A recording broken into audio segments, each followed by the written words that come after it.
Alors, ça y est. Ah oui, c'est marqué, c'est diffusé en direct sur Facebook. Voilà, ça y est, nous y sommes. Bon, ben, bienvenue à tous et à toutes dans cette émission Confidence, la première web TV des femmes chefs d'entreprise ambitieuses et authentiques. En fait, cette émission met à l'honneur des talents féminins comme toi ce soir, Caroline. Donc, on va mettre en avant, on met en avant leur parcours, leurs hauts, leurs bas, leurs apprentissages, leur vision de l'économie, de la vie. En fait, c'est un vrai cercle de soutien entre femmes dirigeantes et de partage authentique pour ces femmes d'affaires. Et ici, pendant 1 heure, en fait, dans Confidence, on se parle vrai, on se parle de manière authentique avec le cœur et c'est ce qui nous permet, en tout cas, en tant que femme chef d'entreprise, de grandir. Et c'est vraiment l'objet de cette émission. Alors, moi, je suis Emmanuelle Jolivet, fondatrice de cette émission et présidente de la société Emmanel, spécialisée dans l'accompagnement du leadership au féminin des femmes chefs d'entreprise authentiques et ambitieuses. Et je suis créatrice aussi de l'Académie Leader Life au féminin et auteure de la méthode Emmanel qui a une approche unique basée sur les neurosciences, l'alignement et le déblocage neuro-émotionnel et business, bien sûr, accompagné des stratégies d'affaires. Alors, ce soir, c'est Caroline Guillotin, présidente de RH Essentiel, que je reçois. Donc, vraiment, Caroline, c'est un vrai plaisir de t'accueillir ce soir.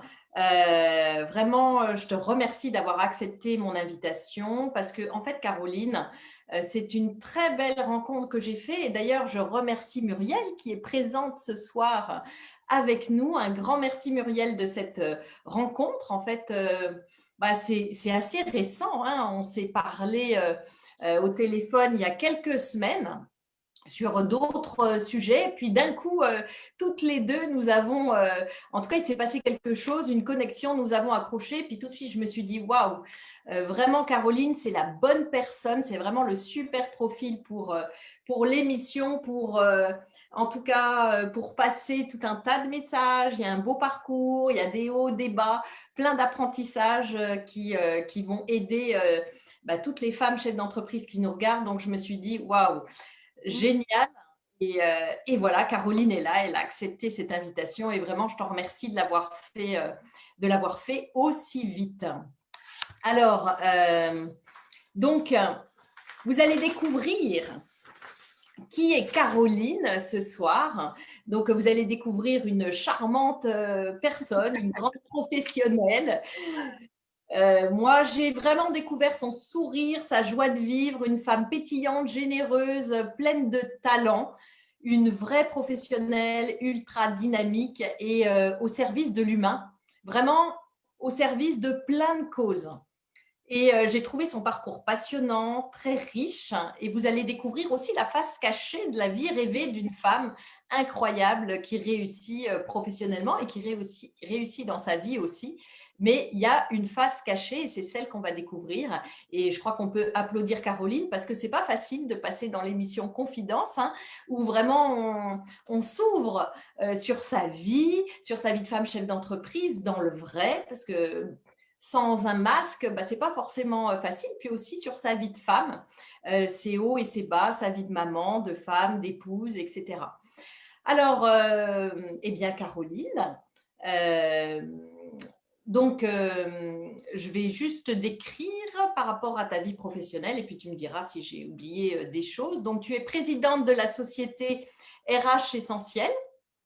Donc, ta société accompagne les PME de 50 à 150 collaborateurs, c'est ça, en manque de temps et de budget pour s'offrir en fait les services d'un DRH à temps plein. Et donc, toi et ta société, vous offrez les services du DRH externalisé et toutes les missions qui vont du recrutement à la formation, de la gestion des talents au management, au droit social jusqu'à l'accompagnement en fait de la direction auprès des élus du personnel, c'est ça? Exactement. Et tu es depuis très longtemps passionné par les relations humaines et le développement des hommes, la qualité de vie au travail. En tout cas, c'est quelque chose qui t'anime et qui te porte depuis de longues années, qui est évidemment vecteur de performance. En tout cas, c'est dans ta vision et c'est quelque chose d'important. Et puis, tu as baigné très tôt dans ce monde des RH. Donc, écoute, maintenant, je vais te donner la parole. Donc, Donne-la-moi pas trop, tu sais comment je peux la prendre très vite. Hein, tu sais, hein. c'est ça, exactement. Mais justement, c'est ce qui va mettre une belle dynamique ce soir. Alors, eh bien, est-ce que j'ai bien tout retranscrit par rapport, effectivement, en synthèse de ton Oui, oui, parcours? oui. Oui, oui, c'est exactement ça. C'est le couteau suisse des ressources humaines pour les petites entreprises, en fait. C'est ça. Exactement. Alors, ça fait combien de temps que tu as créé ta structure? Alors, écoute, je suis dans la 5e année, puisque j'ai Ouais, créé en juin 2016. d'accord. Donc là, on est dans la 5e année. Et quelle sacrée 5e année, hein. C'est ça, tu vas nous raconter tout ça après. Alors, finalement, dans quel contexte tu as créé? Puisque 5 ans, voilà, il n'y a pas si longtemps, mais ça commence déjà à faire. Alors, écoute, c'était pas quand ça, il y a 5 ans, j'ai créé, c'était pas ma volonté au départ, mais en effet, il y a eu un contexte. J'étais dans une entreprise, dans une jolie entreprise en province. J'étais DRH Group, tu vois, dans une boîte qui avait plusieurs filiales. Il y avait 750 collaborateurs. Et puis, là, j'y étais depuis 3 ans et demi. Et puis, il s'est passé un événement qui m'a un peu choquée, si tu veux. C'est le DG avec qui je faisais un super bon binôme a été éjecté, mais très rapidement en 48 heures, de façon assez violente. Et puis, bah, j'ai été à ce qu'on appelle le dégât collatéral. Hein, tu vois, c'est des choses qui arrivent. Quand le binôme DG-DRH marche bien, bon, bah, on dit en voilà un, puis bon, on va mettre le deuxième. Et donc, je me suis retrouvée sur le marché du travail en recherche d'emploi et avec pas de mission qui m'intéressait. J'ai fait des entretiens, mais à chaque fois, alors quand même pour se dire, moi, le projet est intéressant, l'entreprise aussi, mais les gens que je rencontre, forcément, le sont encore plus, tu vois. Tu peux pas Mhm. travailler dans une entreprise comme DRH si tu partages pas les valeurs, tu vois. Ah bah ça, effectivement, c'est la base. C'est un peu compliqué. Et là, à travers les entretiens que je faisais, j'en ai fait un, j'en ai fait deux, j'en ai fait trois. Et à chaque fois, je disais, ben non, je ne suis pas intéressée. Pour le coup, ils pouvaient être intéressés de l'autre côté, mais moi, non. Et là, je me suis dit, quand même, tu es un peu gonflée comme fille. Bon, voilà, tu n'as pas de boulot. Voilà, tu dis non. Bah, écoute. Et puis, j'ai une amie qui était ce qu'on appelle country manager dans une société, qui a eu besoin d'une RH pour faire de la formation sur du droit social. Elle m'a dit, écoute, crée ta boîte. Alors, c'était quelque chose, si tu veux, qui était en tête, mais peut-être pas sur le moment, tu vois. Et puis ça s'est fait comme ça. Encore une fois, tu sais, c'est des opportunités qui passent, hop, bah, t'attrapes. Et ça s'est fait comme ça. C'était pas le moment choisi, mais bah, ça s'est fait. Donc, et puis c'est parti comme ça. En 8 D'accord. jours, un logo. C'est ça. Et voilà. Donc, déjà, c'est que c'était très bien aligné, puisqu'en fait, tout s'est enchaîné facilement avec fluidité. En tout cas, ça, c'est toujours le signe. Quand les choses s'alignent comme ça, c'est qu'à un moment donné, on est au bon endroit. Ouais. Et en fait, dans ce rôle-là et cette fonction-là, où finalement, ça s'est fait assez rapidement et tu ne l'avais pas au départ envisagé, finalement, tu es tombé dedans un peu comme ça. Qu'est-ce qui t'a nourri finalement au fur et à mesure dans cette fonction et dans ce rôle-là? Quel avantage t'y as trouvé? Parce que bon, bah, maintenant, ça fait 5 ans, finalement, tu es tombé dans la marmite, hein, comme on dit. Moi, je trouve que la première chose que tu trouves, c'est les rencontres que tu fais et tu en fais plus. Tu sais, quand tu es dans une entreprise, bah forcément, tu es toujours dans la même culture, les mêmes personnes. Bon, toi, tu suis des projets. Là, ce qui est sympa, c'est le fait d'avoir plusieurs entreprises, plusieurs cultures, plusieurs projets. Et c'est jamais la même chose. Tu n'as pas une journée qui se déroule de la même façon, tu vois. Et ça, c'est sympa de multiplier les activités, les projets. Tu mets. Alors oui, il faut avoir un petit peu le cerveau, comme je dis, un peu barbe à papa, c'est barbe à truc. Tu vois, tous les matins, tu changes d'entreprise, de milieu, de convention collective. Tu vois, c'est ça. Et ça m'intéresse énormément, énormément. C'est pas, il n'y a pas de routine, hein, ça c'est évident. Et Donc, c'est le donc, côté voilà. varié, c'est ça? C'est le côté Ouais, varié de ta mission, de tes clients, etc., qui est intéressant. OK. exactement. Et finalement, en quoi ça correspond à ta personnalité, ton dynamisme? Parce que je sais que tu ne fais pas que ça. En fait, tu fais plein de choses à côté. Tu es un vrai couteau suisse. Oui, puis j'ai un petit côté un peu turbine. C'est vrai que j'ai du mal à me poser, j'ai du mal avec l'inactivité. Ça, c'est compliqué pour moi. J'ai une petite culpabilité qui naît tout le temps quand j'ai un petit côté où là, il ne se passe rien, il n'y a pas d'activité. Donc, je charge un petit peu tout ça. Je suis un peu comme un hôtel qui fait de l'overbooking. Tu sais, les hôtels, en général, ils se chargent à 110, 115, tu vois, en réservation pour s'assurer voilà, d'avoir 100. Bon, de temps en temps, ça pique. Ils ont des fois deux personnes qui ne savent pas où vous faire dormir. Et on connaît ça quand on a bossé pour Disney, parce qu'on le faisait beaucoup. Mais moi, c'est un peu ça, tu vois. Je charge à 110 en me disant, bon, au moins, comme ça, il restera au moins 100, tu vois. Mais des fois, ça reste à 110. C'est ça. Donc, en fait, tu es une grosse bosseuse et tu as du mal à dire non. Si j'ai bien compris, tu fais. Je fais. Il y a un exemple où j'ai tout de suite compris qui t'étais en quelques secondes finalement, qui est assez rigolo, que je vais vous voilà, qui est assez rigolo que je vais vous raconter parce qu'en fait, quand on a commencé à se parler la première fois au téléphone, ce qui n'était pas du tout par rapport à l'émission, en fait, c'était pour un autre sujet, pour une de tes propres clientes d'ailleurs. Et puis du coup, on commence à discuter de l'émission parce que voilà, le contact passe bien. Et puis, je lui propose une date, donc c'était la semaine dernière. Voilà, la semaine dernière, c'était la date précise de l'émission. Et puis, elle me dit, oui, oui, bon, ça va le faire. Bon, j'ai une semaine hyper chargée. Je suis là, là, là, là. Bon, la date, c'était la date prévue de mon émission, mais je lui dis, non, mais attends, Caroline, ta semaine, elle est mais surbookée, c'est pas possible. Je lui dis, moi, dans ma position où j'accompagne le leadership et la performance zen des femmes chefs d'entreprise, je dis, c'est pas possible. J'ai tout de suite capté qu'il y avait un moteur de fait plaisir, soit parfaite derrière tout ça. Et en quelques secondes, je dis, non, Caroline, c'est pas grave. On change la date de l'émission pour toi. On va la mettre quand c'est beaucoup plus léger pour toi. Je ne vais pas représenter une charge. Ah, d'un coup, Caroline se sentait mieux. Mais ce qui était incroyable, c'est qu'elle était prête à me dire oui, alors que la semaine, elle était mais overbookée. Elle avait des événements de partout. C'était impressionnant. Et là, je me suis dit, en un quart de seconde, j'ai perçu, c'est ça, j'ai perçu la faille et je me suis dit, ah, tiens, il y a quelque chose à faire là. Donc, c'est intéressant. Mais tu as tellement raison. Mais tu sais que cet échange qu'on a eu et sur ce travail à faire, ça m'a tellement déjà, en 8 jours, j'ai déjà été très impactée par ce que tu m'as dit. Et la semaine dernière, j'ai dit jamais plus je ferai comme ça, jamais plus.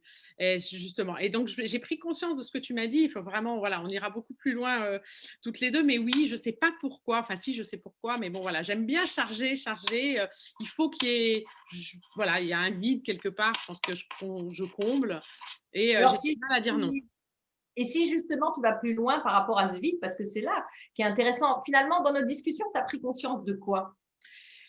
J'ai pris conscience que je me mettais en danger beaucoup, et notamment ma santé. Et le fait de toujours être en faire plaisir à l'autre, ça c'est sûr. Alors c'est pas une difficulté, enfin c'est pas grave de vouloir faire plaisir à l'autre, mais c'est grave à partir du moment où toi t'es zéro, tu vois, dans la relation. Et j'ai pris conscience de ça. Pourquoi? J'en sais rien. Peut-être que sans doute tu es relativement doué pour donner les bons mots, ça c'est sûr. Et je me suis dit, ouais, il faut quand même, voilà, faut que je fasse gaffe à un moment donné. Et tu sais que cette semaine dernière, ça a été la semaine, mais 15 jours avant, mais j'étais dans un état physique où j'avais des bouffées de chaleur à chaque fois que je pensais, ça me mettait en stress, me dit ça va jamais passer. Non, mais c'est ta faute, hein, j'avais juste à dire non, bah, la semaine d'après. Mais non, faut que je me mette dans. Et là, la semaine dernière, elle est passée, mais ça, comme je dis, ça a rayé la peinture, franchement. C'était impeccable. Tous les jours, je disais, OK, un de fait. Les journées passaient jusqu'au vendredi soir, je me suis dit, ça y est, tout a été fait. Pas d'accro, rien du tout, mais sûrement de l'accro sur moi, tu vois.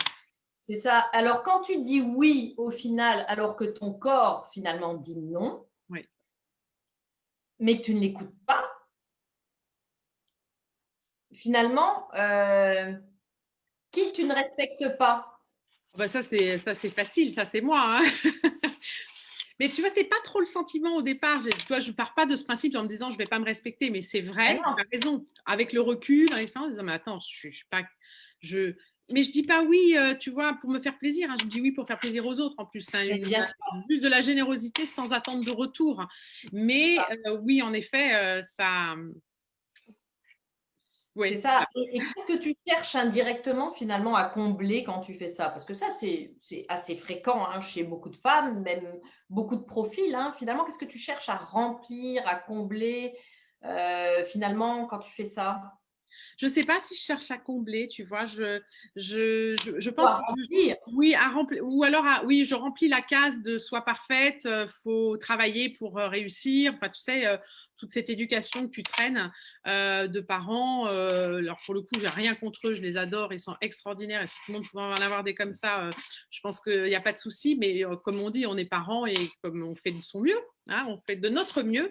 Mais en tout cas, voilà, je pense que c'est plus de prouver encore à 51 ans bientôt que je suis encore cet enfant qui suit le bon rythme, voilà, or, bon, ça va, je suis une maman, je suis une adulte, j'ai plus rien à prouver à personne. Mes parents me demandent pas mon bulletin de troisième trimestre, hein, ça c'est sûr.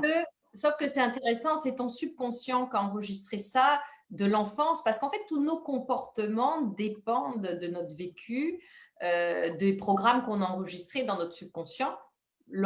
Et on en enregistre un paquet, le maximum de 0 à 7 ans déjà, qui sont bien ancrés. Et puis, on a le transgénérationnel en plus, et après, tous ceux qui peuvent suivre. Donc, Dieu sait qu'il y en a des limitants, il y en a aussi des super positifs, donc ceux-là, on s'appuie bien dessus. Mais les limitants, c'est intéressant, et toi, tu mets déjà le doigt dessus.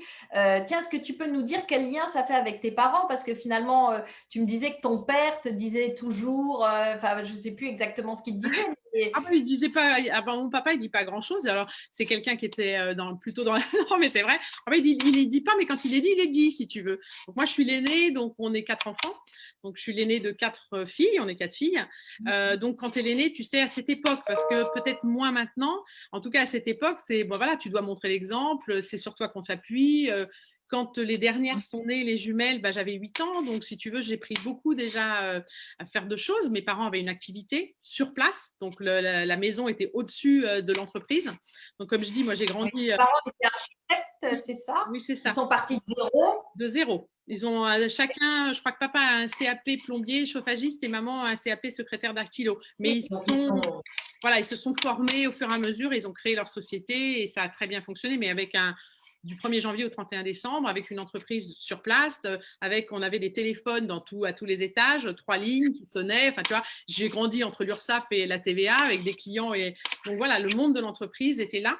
Tu sais, tu rentrais à la maison, tu passais, tu as le bureau de maman, le bureau de papa, puis tu montes à l'étage. Hein, donc, et puis, voilà, des souvenirs de maman qui descendait en robe de chambre à 8h30, finir les devis alors que nous, on allait se coucher. Enfin, tu sais, c'est la vie d'entreprise. Voilà. Donc, mon papa nous a dit 3 choses. Hein, et moi, il m'a dit, on n'a rien sans rien. Oui, donc travail, performe, travail, performe, travail. Voilà. La deuxième, c'était il vaut mieux faire le boucher que le veau. Hein, alors ça, c'est assez imagé. Ça doit être breton, je ne sais pas, mais en tout cas, voilà, c'est de dire qu'à un moment donné, bon. Et il a dit une troisième chose qui est assez drôle sur les croyances limitantes. Je crois qu'il dit ça. Il dit faut jamais croire. Tu sais, parce que les enfants disent ah mais je croyais. Non mais il faut jamais croire. Et c'est assez marrant, tu vois. Et c'est ces 3 choses, mais qui m'ont marqué et qui sont, tu vois, à mon âge, tout le temps présentes, quoi. Et c'est clair, hein, c'est en boucle, hein, tu vois. Et je pense que même je les ai redonnés aux enfants. C'est générationnel le truc. Hein, c'est pire que la tienne. Donc, il est important de le couper. C'est ça, alors voilà, on va couper. Mais bon, après, à côté de ça, c'est formidable d'avoir eu des parents aussi qui t'ont donné le goût, tu vois, de l'effort, du travail, de ne pas attendre de l'autre.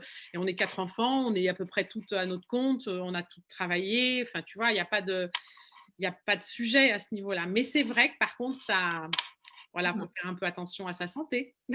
Exactement, parce qu'à un moment donné, finalement, par rapport à ta société aujourd'hui, donc sur sur ces 5 premières années, aujourd'hui, tu es déjà à 1 million de chiffre d'affaires, je crois, donc seul ou en étant quasi seul. Hein, donc c'est quand même énorme cette croyance, cette croissance, pardon. Cette croissance rapide. Donc, c'est formidable. Et est-ce que tu peux nous parler des facteurs clés de succès pour toi qui font que tu as finalement développé aussi vite ton entreprise? Alors écoute, je crois à une première chose déjà, c'est le réseau, énormément. Moi, j'ai un gros réseau et entretenir son réseau. Mm. C'est-à-dire que depuis 10 ans, 15 ans, mes premiers clients ont été donc une amie que j'avais rencontrée dans le monde du travail. On n'avait jamais travaillé ensemble, on faisait partie d'un même groupe Ouais. RH qui m'a appelé. Le deuxième, c'était un ancien DG qui venait de racheter, qui m'a dit j'ai besoin d'une DRH. Donc, tu vois, c'était vraiment du réseau de gens d'il y a 10 ans, 15 ans, avec qui je continue de travailler et avec qui j'entretiens du réseau. Et parfois, ils m'appellent en me disant tiens, j'ai besoin d'un truc, je donne comme ça. Et c'est vrai qu'il faut investir dans son réseau. C'est pas juste de. Donc, ça, c'est la première chose. J'ai un bon réseau, un bon relationnel avec les gens. Et puis aussi ce côté couteau suisse. C'est-à-dire que quand tu te mets à ton compte comme ça pour être DRH à temps partagé, il ne faut juste pas imaginer que tu fais de la stratégie comme dans un groupe. Hein. Moi, je fais de la paye, je fais du contrat, je fais des choses un petit peu très opérationnelles. Et il faut avoir ce large spectre Ouais. pour pouvoir. Voilà. Alors, c'est soit tu es spécialisé dans une niche, vraiment, tu vois, le truc, ou alors tu as le large spectre. Mais tu ne peux Ouais. pas juste te dire, bah, tiens, je suis plutôt pas mal en recrutement et en formation. Non, c'est vraiment, il faut avoir de A à Z le truc. Et je crois que c'est ça un petit peu qui fait la différence. Par contre, voilà, ce qui fait que tes missions sont un peu larges. Oui, oui, c'est ça. Mm. Exactement. Donc, en tout cas, toi, ce qui a été un vrai facteur clé de succès, c'est, bon, évidemment, ton investissement, on l'a compris, en faisant beaucoup, beaucoup de choses, et ton investissement aussi énorme dans les réseaux, puisque c'est ce que tu m'as raconté, tu fais partie de beaucoup de réseaux, tu animes plein de choses, tu es très présente, tu donnes beaucoup de ton temps, et avec une telle générosité qu'à un moment donné, quand on te voit, forcément, tu croises énormément de personnes, elles savent ce que tu fais, ça ne peut que donner envie que de t'intégrer, en tout cas dans l'équipe, pour les personnes qui peuvent en avoir besoin. Ton bon relationnel naturel, hein, c'est quelque chose que, en tout cas, voilà, tu développes largement. Est-ce que tu pourrais nous donner une clé? Parce que souvent, les femmes, quand elles vont dans les réseaux, elles ont souvent peur de se montrer ou comment elles vont intégrer des conversations, etc. Toi, tu fais ça naturellement, c'est facile pour toi et tu adores ça finalement. Tu vas dans quel état d'esprit qui fait que finalement c'est fluide et c'est facile pour toi. Et c'est Bah, une vraie clé de succès dans l'évolution de ta société parce que je crois que tu n'as même pas de site internet encore pour l'instant. pas encore, je vais m'en occuper, hein, t'inquiète pas. Mais non, Mais mais c'est pas aujourd'hui, un site internet, ça permet d'être visible, mais le fond du commerce et je dirais le fond pour aller chercher ses clients, il est bien au-delà. ouais. Écoute, oui, moi je suis il est vrai, c'est assez facile dans la relation.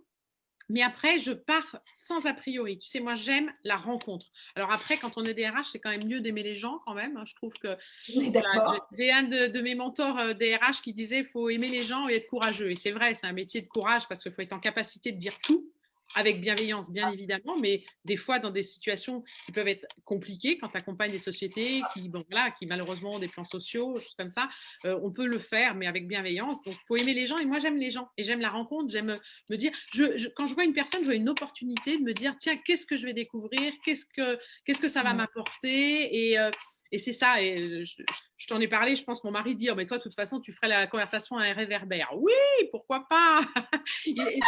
Donc, en fait, il ne faut pas s'inquiéter de savoir quel sujet on va aborder. Je pense qu'il faut juste aborder la vie, quoi. Et puis Oui, s'intéresser à l'autre. Voilà. Moi, je m'intéresse beaucoup aux gens. Voilà, je suis très. Alors, je pense qu'il y a un niveau d'empathie qu'il faut avoir pour être dans l'écoute et de se dire, qu'est-ce qu'il y a sous la ligne de flottaison de cet iceberg que je rencontre, comme je dis, et de me dire, tiens, exactement. ça m'intéresse. Donc voilà. Et tout m'intéresse en fait quelque part. Je suis plutôt, tu vois, je suis pas quelqu'un qui suis fan. Mon ancien DG avec qui justement bras dessus bras dessous, on a quitté l'entreprise en province. Il disait une chose et ça m'a beaucoup marqué. Tu sais, il y a des gens qui sont fans. Ils sont fans d'un truc, ils sont à fond, fans.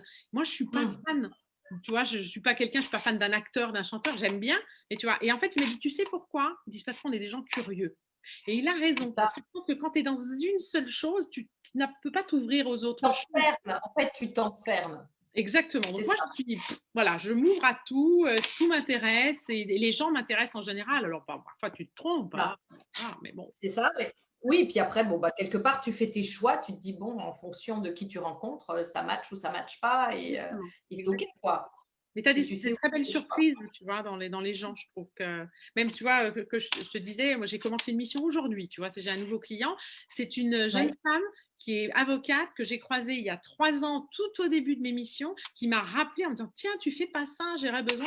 Enfin, on ne s'est pas parlé depuis 2 ans, hein, donc, mais bon, ben voilà, il y avait c'était quelqu'un, on a déjeuné ensemble, on est entre femmes, elle partage des valeurs intéressantes, voilà, donc elle a pensé à moi, je trouvais ça chouette, tu vois. Mais c'est ça un peu. C'est un peu ça la vie, moi je trouve. C'est les rencontres, c'est les situations, les synchronicités, les attractions. Et quand on est bien, effectivement, et qu'on est joyeuse, ben, à un moment donné, pouf, Ouais. on va attirer, je dirais, la même énergie en face et les choses se font facilement. Il y a de la fluidité. Super. Alors, je vais revenir sur, effectivement, donc, on a parlé des facteurs clés de succès. On a abordé tout à l'heure les choses un petit peu plus difficiles que tu as pu rencontrer. Euh, et les défis que tu as rencontrés, quels sont en fait ces défis que tu as rencontrés sur ton chemin là depuis ces 4 dernières années, puisque bah, forcément il y a les facteurs clés de succès, mais tu as quand même mené la barque tambour battant, hein, 1 million toute seule, faut quand même aller les chercher, hein, entre la production, entre tout le travail du chef d'entreprise, c'est quand même costaud. Oui, alors tu sais, c'est toi qui m'as fait prendre conscience, hein, genre en recalculant, je fais ah bah oui, tiens, on est j'ai pas tellement pris conscience parce que ben voilà le facteur c'est pas ce qui me motive moi le fait que alors forcément on en a besoin, hein, de cet argent qui rentre et puis bon on sait très bien qu'il reste pas 1 million sur le compte, hein, faut quand même Il y a des ah, charges. bah oui un petit peu quand même faut Mais bien c'est quand même une mesure, effectivement, de la performance, hein, et de tout ce que tu as donné comme énergie, comme amour, comme dévotion à ta cause, justement, où tu as enchaîné plein de missions. j'ai enchaîné les missions. J'avais 2 jeunes femmes que j'ai rencontrées qui sont prestataires aussi, avec qui je travaille, donc qui sont formidables, qui sont. Donc c'est vrai que ça, il y a eu beaucoup de choses. Alors, je dirais que la difficulté, ça fait à peu près, écoute, 25 ans, je dirais que je suis un peu à fond de train, hein, au niveau. Tu as Voilà. toujours fonctionné comme ça dans ta carrière, Ouais, à fond? ouais. Enfin, dans ta vie, je dirais même tout court, parce que de toute Oui, façon, quand on est comme ça dans sa carrière, en général, c'est la même chose dans la vie. oui, Hein. ouais. Écoute, je pourrais parler. J'ai épuisé mon ex-mari qui m'a dit tu es fatigante le deuxième personne avec qui j'ai partagé un petit peu un petit bout de vie aussi m'a dit ce serait bien que tu t'arrêtes. Donc je peux être épuisante. Donc j'espère que mon mari qui est Et Anthony, qu'est-ce qu'il dit? Il va nous le marquer dans le chat. alors, il fait des to-do list. Il me dit non, mais à un moment donné, je voudrais bien que les to-do list, elles diminuent. Mais ouais, mais je fais très attention. Alors, je fais attention à lui parce que bon, voilà, je voudrais pas être fatigante et je voudrais pas le voir partir parce que bon, voilà, j'y tiens beaucoup. Mais oui, je peux être. Je vais essayer de ralentir. J'essaye. Voilà, faut que je me discipline par rapport à ça. Mais ça fait 25 ans que je suis un petit peu toujours en cinquième, tu vois. Je sais pas trop ralentir. Alors après, ma vie perso a fait que j'ai tenu beaucoup à bout de bras ma famille, les enfants, mon ex-mari, tout ça qui a fait qu'on a eu une vie un petit peu de déménagement. Je crois que j'ai fait 18 déménagements, tu vois, donc c'est pas mal. Dans des pays où j'ai travaillé aux États-Unis, je travaillais aussi au Canada, j'ai fait pas mal de tours de la France, donc j'ai pas encore fait l'Ouest, le Sud-Ouest, tu vois, donc ça va peut-être venir un jour, mais en tout cas, voilà, une espèce de vie un petit peu à fond à fond de train.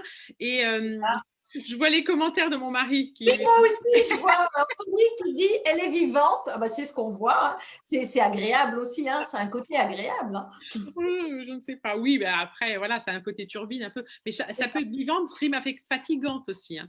Il Alors, dit. est-ce que tu peux nous donner quelques exemples? Parce que je sais que, en tout cas, tu t'es quand même sur certaines missions au niveau professionnel, quand tu as vraiment poussé la machine très loin, tu t'es quand même écroulé physiquement sur ton lieu de travail, etc. Enfin, il y a eu plusieurs dans ta vie, il y a quand même eu Il y des a eu des alertes moments. auxquelles bah, voilà, tu as continué à foncer malgré tout. Mais est-ce que tu peux en parler? Parce que c'est intéressant, ça peut aussi alerter certaines femmes qui souvent ben, on attend vraiment la grosse alerte et parfois ça ne suffit pas, on continue dans ces schémas. D'ailleurs, tu nous raconteras tout à l'heure, on y viendra, on n'y est pas encore, mais on y arrivera, on va vous garder en haleine jusqu'au bout. Mais est-ce que tu peux nous donner quelques exemples justement où tu t'es quand même, tu as commencé à prendre le mur? Ouais, oui, j'ai commencé à prendre un premier mur en 2003. Oui, Où sur mon lieu de travail, donc j'avais travaillé énormément, je revenais de Montréal, où là, ça s'était très bien passé à Montréal. Je travaillais pour une société pour qui j'accompagnais un client à Montréal. C'était bien passé, mais j'avais beaucoup travaillé. Personnellement, pas trop. Mon ex-mari, maintenant, mon ex-mari, mais qui était mon mari à l'époque, le papa de mes enfants, a pas du tout apprécié, si tu veux, l'endroit. C'est dépression, pourtant Montréal plutôt chouette, mais bon, bref. Et donc, ouais, mais bon, voilà. C'est pas du tout retrouvé, donc on est rentré en France avec un choc culturel puisqu'on a fait Montréal-Montpellier. Et là, je peux dire, alors oui, c'est pas la même température, mais c'est pas non plus la même culture. Et donc, il a fallu s'habituer. Et je suis repartie, je crois qu'on a atterri un 19 février et le 22, j'étais de nouveau au boulot. Donc, jamais de temps de respiration. Et en 2003, j'ai tellement bossé que un après-midi, je me suis écroulée. J'étais en magasin et je suis tombée. Ils ont appelé les pompiers et j'avais 7 de tension. Enfin bon, bref.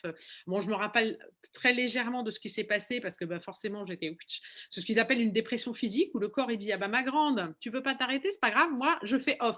Mais tu sais, c'est vraiment genre je retire la prise quoi et plus rien, plus de jus, plus de jus. Et donc j'ai été voilà. Et donc, j'ai été 3 semaines sur un canapé à pleurer beaucoup parce que, ouais, je sais pas. Alors, c'est peut-être sans doute un peu ce qu'on appelle le burn-out maintenant, mais à oui, l'époque, ça, 2003, exactement. À l'époque, on ne mettait pas trop encore les mots dessus, mais c'est ça, c'est ton cerveau là qui pète les plombs. voilà. Et là, assez compliqué parce que mon entreprise, pour le coup, regarde ça du haut en disant bah, tiens, elle n'est pas super solide en fait, alors que ça fait 3 ans que je donne comme une malade. Donc là, j'ai zéro reconnaissance, c'est compliqué. Avec mon ex-mari, j'en parle même pas. Voilà, c'était vraiment. Donc ça a été un moment assez compliqué, mais je suis repartie.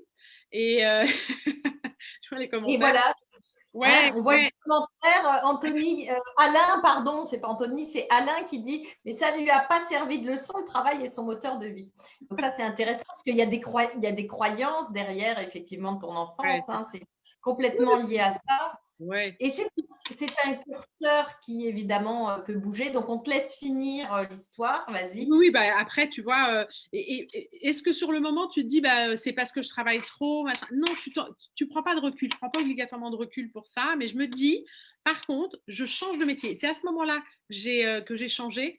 Mon mari a été muté sur Paris et j'ai quitté l'opération. J'étais manager de centre de profit, moi, pendant 15 ans. J'étais pas RH. J'étais une RH opérationnelle, puisque quand tu es directrice de magasin de 22 personnes, tu recrutes, tu formes, tu gères les carrières, tu fais évoluer, tu accompagnes, tu fais des payes, enfin bon bref, mais c'est très opérationnel si tu veux. Et à partir de ce moment-là, je change, je monte sur Paris et je décide de passer vraiment dans les ressources humaines et d'arrêter les opérations. Mais tu vois, je ne me dis pas à un moment donné, c'est le travail qui t'a mis à place et voilà, je pense que bon, ok, c'est passé, je suis retournée sur mes 2 jambes et c'est reparti mon kiki et puis on repart, tu vois, et on refait autre chose. Alors là, je change de carrière, je passe vraiment en RH opérationnel, plus opérationnel, mais fonctionnel, avec un DRH, tu as une société où tu vas du lundi au vendredi, tu as tes week-ends, les jours fériés, tu sais pas ce que c'est, ça fait 20 ans que tu travailles de façon un petit peu aléatoire. Donc, mais voilà, et je repars très fortement dans mon boulot. Pourquoi? Parce que je décide donc le retour à Paris fait que je décidais de toute façon de divorcer, et donc je me retrouve seule avec mes 2 petites qui sont de la même année. Qui sont Clémence est du mois de janvier, Alice du mois de décembre. Et donc, tu te retrouves avec 2 petits bambinours de 5 et 6 ans à Paris. Il faut que tu payes. Pardon? Jeune?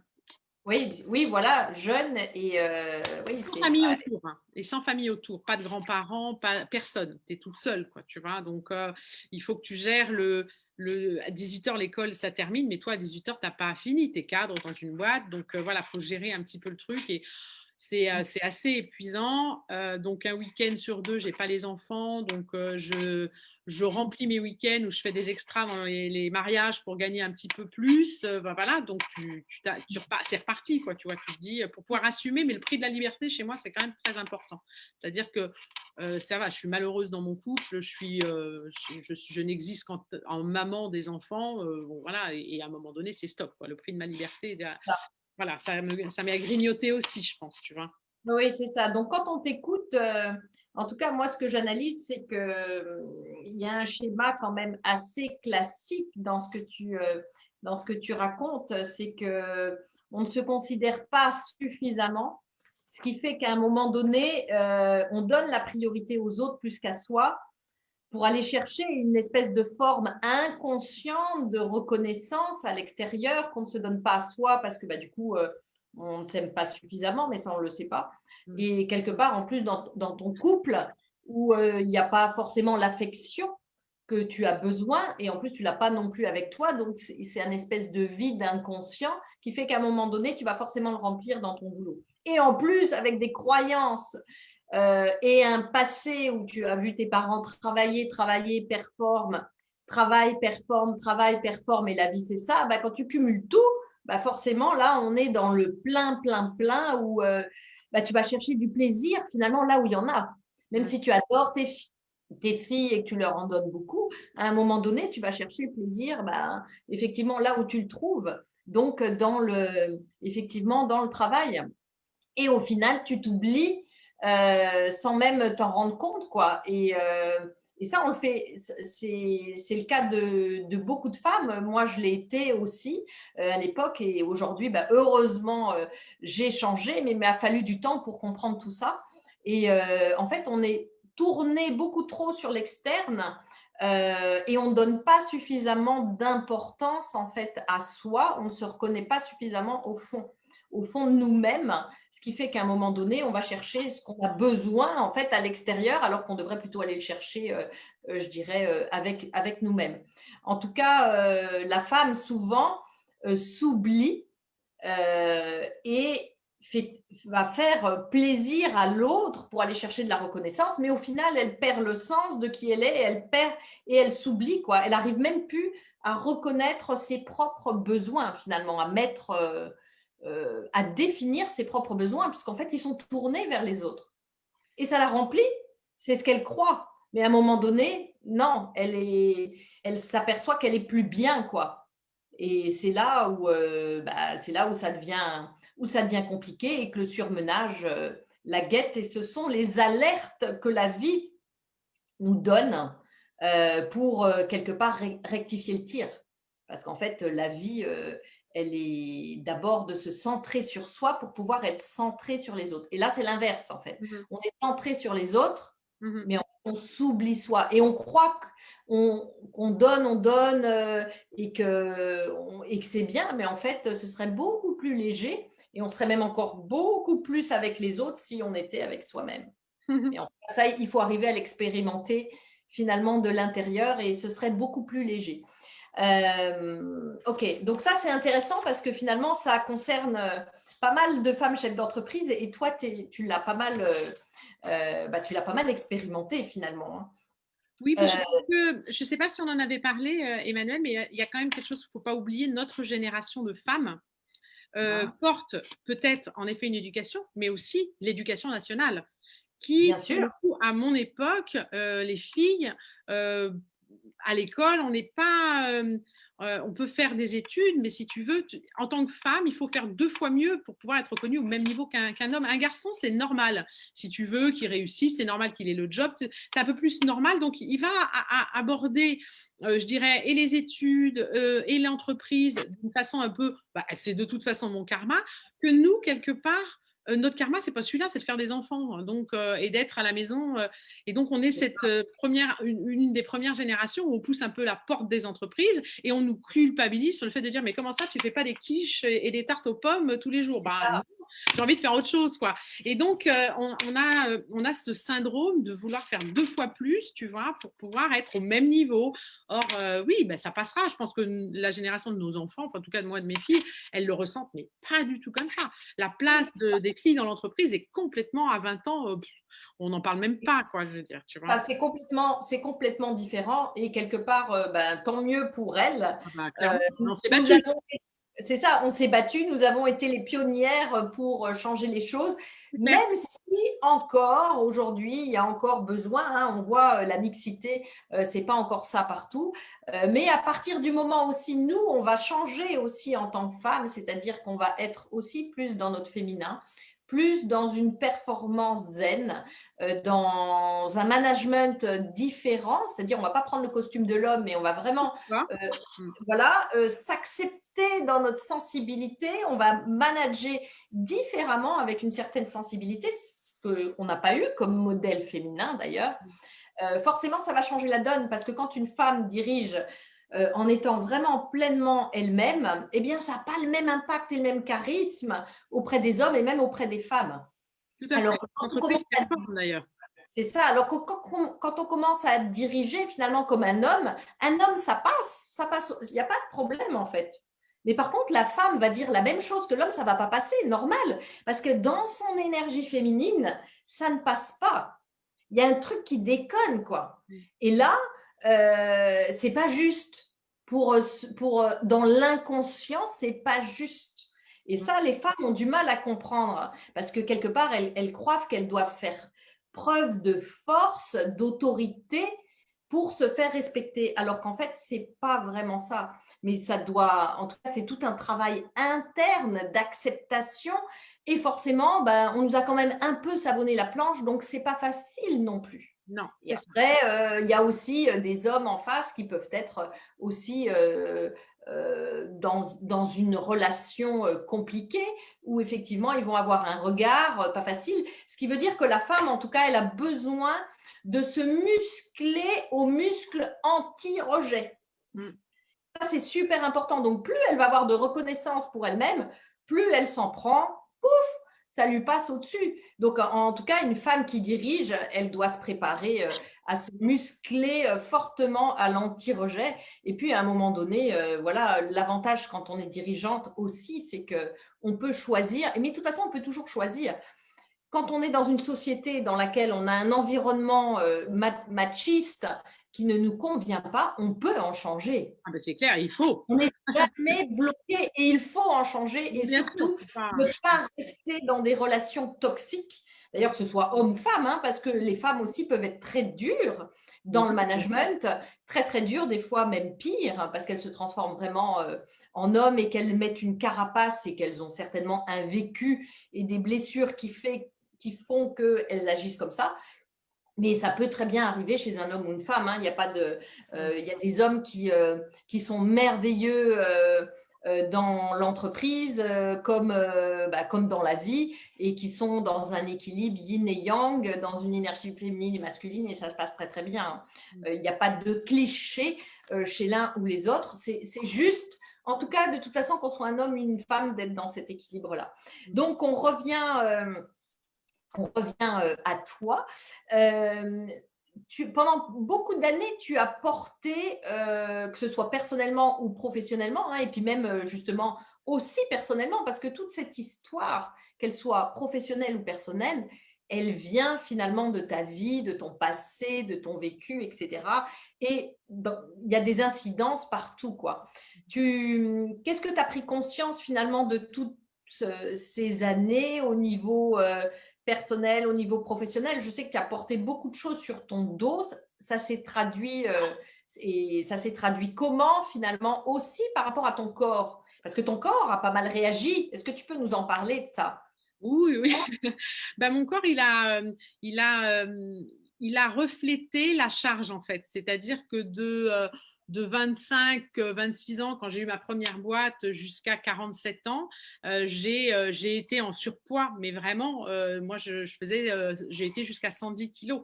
Hein, donc, voilà, je faisais un 48-50 en taille. Donc, voilà, parce que tu portes, je pense aussi physiquement, toute la charge émotionnelle, la charge de travail, la charge aussi de t'oublier. Donc, tu sais, moi j'aime beaucoup les expressions, les vieilles expressions. Et l'expression qui dit je prends sur moi, ah ben ouais, je prends sur moi, physiquement. Donc, Ah, c'est-à-dire que tu as genre un manteau, hop là, sur toi et tu prends sur toi. Et ça te dérègle complètement le corps parce que tu n'es même pas, Bon, à te d'accord. dire je pèse tant parce que je mange. Parce que j'ai plein de copines qui me disaient si je mangeais comme toi, je serais comme un fil de fer. Oui, ben non, moi tu vois, non, apparemment. Mais comme quoi, c'est pas une question. Émotionnel.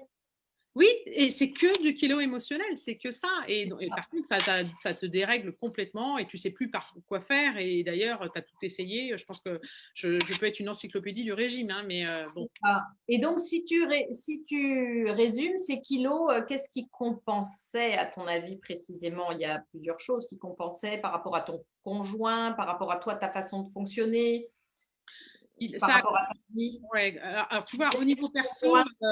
au niveau perso, ça compensait surtout le fait d'être malheureuse. Alors moi, je me suis mariée avec parce que fallait à un moment donné, tu rentres dans un schéma. Donc j'ai fait le choix alors d'un mari qui était pas l'amour de ma vie, pas du tout. Mais bon voilà, tu rentres dans un schéma, ça doit être celui-là. Tu es à un moment super down dans ta vie et donc voilà, tu te maries et tu fais des choses, tu fais des enfants. Enfin tu vois, une espèce de schéma qui t'écrit, mais tu n'es pas heureux, quoi. Enfin, pas heureuse du tout. Je te dis, moi, j'ai eu 11 ans de mariage. Euh, voilà, j'ai réussi une seule chose de mes deux filles. Ça, elles sont formidables, elles sont merveilleuses, mais c'est ma seule réussite. Le reste, ça a été une catastrophe. Et enfin, voilà, pour moi, physiquement, pour moi, intellectuellement, enfin, voilà, quoi. Donc, ce que tu dis, c'est intéressant parce que finalement, quand tu as fait ce choix de te marier, finalement, tu as fait un choix par défaut qui n'était pas du tout aligné. Tu le savais, mais tu as foncé. Oui, oui, oui, oui, oui. Bah, Malgré tout. Et oui, comme oui, tu le dis, tu as des circonstances qui font que, voilà, t'es malheureuse, voilà, j'avais perdu l'homme de ma vie, c'était terrible pour moi, voilà, on pouvait pas faire notre vie ensemble et donc ben, tu te punis quelque part entre guillemets de quelque chose et tu te dis bah tant pis pour toi, tu seras jamais heureuse, de toute façon tu as perdu l'homme de ta vie, comment veux-tu être heureuse? Alors bam, toi tu passes dans un schéma et tu t'auto-flagelles un petit peu, mais là je le fais avec beaucoup de recul, hein, je parle de ça, il y a 25 ans, tu vois, donc tu peux l'analyser sur le moment, je pense que tu es dans une espèce de roue comme le hamster, tu vois, ça, hein, et et tu y vas, quoi. Puis, tu vas. c'est pas grave, t'es malheureuse, ouais, ben, so what, quoi, j'ai envie de te dire. Et C'est ça. voilà, et tu fais pas Et toujours du les coup, bons tu choix, fais, tu fais pas forcément le bon choix qui est aligné avec toi et clairement. tu payes une grosse partie de ta vie, quoi. Tu payes. Ouais, ouais, tu payes. Ça, c'est intéressant, hein, se dire, et finalement, quand tu l'analyses avec le recul et que tu fais le lien avec ton passé, les croyances, parce que finalement, qu'est-ce qui t'amène à avoir ce comportement complètement désaligné avec ton cœur, qui lui était amoureux d'une autre personne, à un moment donné, qu'est-ce qui fait que, voilà, tu pars, Tu t'oublies encore, tu vois. oublies encore. Tu vois, tu te dis, toi, c'est pas grave. Tu vas faire. Et en fait, le plaisir que tu vas donner aux autres te fait du bien quelque part, mais toi, tu n'es pas quelqu'un de bien. T'en as pas besoin, tu n'as pas besoin de t'occuper de toi. Tu n'es Toi, pas importante, tu ne tu n'es t'es pas pas importante, tu n'es pas indispensable. Voilà. Donc, tu y vas. Et puis, tu as intérêt, de toute façon, à rien sans rien, donc tu fonces, quoi. C'est ça. Donc Ouais, là, c'est encore la croyance de ton père, on n'a rien sans rien. c'est ça. Donc à un moment donné, Ouais. voilà. Ouais, non, voilà, tu y vas. Bon, ça fait quelques dégâts collatéraux aussi. Voilà. Bon, puis, Mais en rien. tout cas, ce qui est intéressant, c'est que dans la vie, de toute façon, les choses n'arrivent pas par hasard. À Bon, un moment donné, si tu avais besoin de vivre ça, si tu as fait ce choix-là, c'est que finalement, la vie a fait que tu avais besoin de le faire pour apprendre des choses. clairement, je pense que oui. Et ça te fait grandir, quoi qu'il arrive. Et puis, alors, il y a une chose est sûre, et ça, je le rencontre beaucoup parce que, bon, forcément, on est dans des cercles où il y a pas mal de femmes qui sont divorcées, hein, forcément. Hein, ça arrive un peu plus souvent que quand on était enfant à l'école. Mais en tout cas, je leur dis toujours, ah bah, c'est sûr que quand on sort d'un mariage ou en tout cas d'un divorce, on sait exactement ce qu'on veut pas. Donc, toi, ça t'apprend une chose, c'est que tu sais exactement ce que tu ne veux plus. C'est pas mal. Prenons ça comme du positif. Et en effet, tu te dis, ah ça, plus jamais. Donc, c'est quelque chose que tu apprends. Et comme dirait Churchill, il faut aller d'échec en échec, mais avec enthousiasme, tu vois. Donc, j'ai fait ça, d'échec en échec, mais avec enthousiasme, en me disant, ah, bon, j'ai appris quand même quelque chose, voilà, quoi qu'il arrive. Et toi, qu'est-ce que tu as appris pour toi finalement dans ton évolution, dans ta manière de fonctionner? Parce que bon, il y a l'autre, mais à un moment donné, on s'attire aussi les choses, hein, en fonction de qui on est. et de ce qu'on a réglé. Toi, tu fonctionnais comment dans le couple? Qu'est-ce que tu as appris, tu vois, dans toi, ton positionnement avec l'autre? Finalement, on voit que tu as un rôle de sauveuse. Euh, dans le fait plaisir, etc. Finalement, tu fonctionnais comment dans le couple? Qu'est-ce que tu as appris et qu'est-ce que tu as transformé aujourd'hui? Parce que ça s'est quand même répété, la situation, je crois. 2 fois? Combien tu dis? 2 fois. Non, Deux, deux, deux, deux. 2 fois. Ouais, c'est ça, 2 fois. Donc Mais finalement, qu'est-ce que tu as appris la deuxième fois pour améliorer, pour la troisième? Eh bien, écoute, c'est assez drôle, tu vois. Et encore une fois, tu le disais tout à l'heure, il n'y a pas de hasard. Mon ex-mari et la personne avec qui j'ai partagé ma vie après, pendant 7 ans, ils avaient un point commun, c'est de ne pas avoir eu de maman pendant leur enfance. Les deux. Les deux, tiens. Les deux pareil, la même enfance, même rapport conflictuel avec le papa, même blessure. Et là, tu arrives, tu vois, viens mon petit. Oui, viens mon petit. Ben oui, mais viens mon petit, tu n'es pas la maman, tu es une. Et là, et tu tombes dans 2 fois dans les mêmes schémas. Donc, la relation que j'ai eue après, que j'ai entretenue pendant 7 ans, voilà. Alors, au départ, un garçon beaucoup plus qui prend les choses en main, c'était pas du tout le même, et voilà, mais qui finit parce que je pense que j'ai un sacré tempérament, je pense que je peux finir par manger l'autre, quoi, tu vois. Tu vois, à un moment donné, tu me sers plus à rien, quoi. Et c'est terrible. Ou alors, mais je fais en sorte que l'autre finisse par se dire non, mais c'est drôlement confort cette histoire. Je suis bien dans ce petit cocon. Ouais, tu fais à la place d'eux, Voilà. es protecteur, donc voilà. tu prends en charge Exactement. encore et encore et tu t'oublies. Et c'est ça, c'est ça. Donc, bon, bah, Et tu finis par t'épuiser. Tout ça est très intéressant. voilà, Donc, c'est ça. le schéma dans le travail et le schéma dans le perso, en tout cas, a été le même. Donc, c'est quand même hyper intéressant à regarder avec du recul parce que tout ça, c'est des schémas vraiment neuro-émotionnels. Donc, à un moment donné, quand on le sait, en tout cas, on travaille dessus pour changer ces connexions neurosynaptiques. Et c'est génial parce qu'à un moment donné, ça fait évoluer. Mais déjà, en tout cas, tu en as tiré les leçons puisque aujourd'hui, tu as énormément évolué, en tout cas, dans ta vie et dans ta vie perso et dans ta vie professionnelle. Donc, ça a un côté positif. Il y a plusieurs faits marquants qui marquent ta vie à titre professionnel et personnel en 2016. Est-ce que tu peux nous raconter ce qui se passe? En 2016, qu'est-ce qui se passe en 2016? Ah bah oui, en 2016, dans ma vie perso. Voilà, vie perso et vie pro, enfin tout en même temps, mais effectivement, dans la vie perso, puisqu'on y est, on finira après Oui, par le. mais la vie pro, voilà, je crée mon entreprise déjà. Tu sors de l'autre et du coup, tu crées. Voilà, je crée, je sors de l'autre, mais donc là, je bascule, hein, je deviens un peu plus, comment dire, maître de mon destin. Bon, 2015, la sortie de l'entreprise est quand même très compliquée et traumatisante, hein, j'en ai parlé, mais le traumatisme, je mets en place mes mécanismes de résilience fait que hop, je vais sur un autre développement et c'est celui de l'entreprise. Et en 2016, alors en 2014 déjà, avant 2016 et 2014 dans ma vie personnelle, rentre de nouveau, je dis bien de nouveau dans ma vie, l'amour de ma vie d'il y a 30 ans en fait. Voilà, il réapparaît. La personne pour laquelle tu étais partie avec ton autre mari, tu n'étais pas partie avec celle-là à l'époque pour rentrer dans un schéma conventionnel. Bon, en tout cas, bref, le choix du bon n'avait pas pu se faire. Exactement. Le choix du bon n'avait pas pu se faire. Tu vois, traumatisme, vraiment, ça a été très, très dur il y a 30 ans à peine. C'est un traumatisme. Et donc là, tu vois, tu prends une chicane et tu prends un autre développement et c'est pas le bon. Tu vois, d'ailleurs, le développement avec mes deux autres, ça n'a pas été le bon. Donc, mais il fallait peut-être passer par là pour pouvoir vivre exactement la vie que j'ai maintenant depuis 6 ans avec mon mari, puisqu'on s'est mariés l'année dernière. Donc, les choses finissent voilà, par arriver. L'année de mes 50 ans, magnifique. Mais voilà, tu te reconnectes à te dire, mais je sais, au fond de toi, tu sais que c'était la personne qui te convenait, qui allait de ton équilibre, qui est juste à l'opposé. Alors, il me dit, elle est vivante, oui, c'est sûr, c'est quand… Mais ouais, il est très à l'opposé dans la matrice, hein, comme je dis, on est très très complémentaires et enfin, moi je le savais il y a 30 ans et on l'a su là quand on s'est revus pour la première fois.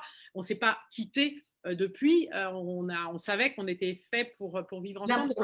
Voilà, exactement. L'équilibre se fait. Alors au début, il a ramé beaucoup quand même parce que pendant 20 ans, 25 ans, tu t'es fait toute seule quelque part. Tu t'es mis une pétard de carapace qui fait que, bah oui, tu es là, c'est bien, je suis content, mais tu te laisses pas du tout aller, tu as été une indépendante, tu as mené ta vie de maman, de femme. Et puis tu as…